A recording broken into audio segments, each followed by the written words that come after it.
বৈশ্বিক বাজারের কথা মাথায় রেখে ঢাকার হাজারীবাগ থেকে চামড়া শিল্পনগরী স্থানান্তরের জন্য ২০০৩ সালে ২০০ একর জমি নিয়ে সাভারের হেমায়েতপুরে গড়ে ওঠে চামড়া শিল্পনগরী। আসছে কোরবানিকে কেন্দ্র করে ইতিমধ্যে প্রস্তুত ১৪২টি ট্যানারি। তবে ট্যানারি পল্লীর কেন্দ্রীয় বর্জ্য শোধনাগার সিইটিপি অকেজো। এর মাধ্যমে যথাযথভাবে বজ্র মিশ্রিত পানি পরিশোধন হয় না।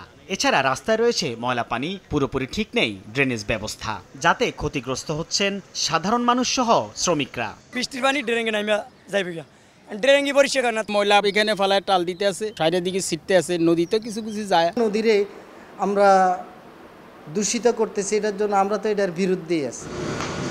আসছে কোরবানি ঈদে আবারও পুরোদমে চলবে এসব কারখানা। তখন পরিস্থিতি আরো ভয়াবহ হওয়ার আশঙ্কা অনেকের। কোরবানির সময় যত লবণাফারি বাড়ব, সবার ফার্মার মনে করেন চুলকানি হইব। কাঁচরা করে এটা সরকারের দায়িত্ব এইগুলি পরিষ্কার রাখা।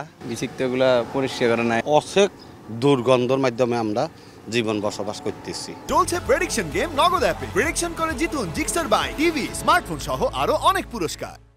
পরিবেশ বান্ধব না হওয়ার কারণে বিশ্ববাজারে প্রবেশাধিকার হারাচ্ছে দেশের চামড়া শিল্প। এখন সময় এসেছে সরকারের এই খাতে নজর দেওয়ার, বলছেন অর্থনীতিবিদরা।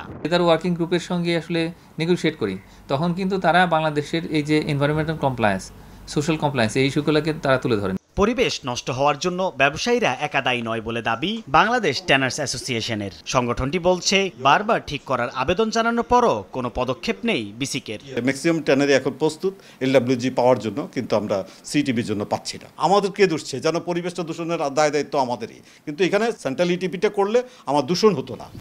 এদিকে বিসিকের অফিসে বারবার কড়া নাড়লেও খোঁজ মেলেনি কারো। ট্যানারির তরল ও কঠিন বর্জ্য মিশ্রিত হয়ে দূষিত হচ্ছে ধলেশ্বরী নদীর পানি। বাতাসে দুর্গন্ধ, নষ্ট হচ্ছে পরিবেশ। যদি এই নদী মরে যায় তাহলে সেই দায় কার? উত্তর জানা নেই কারো। সাইফুল ইসলাম, সময় সংবাদ, সাভার, ঢাকা।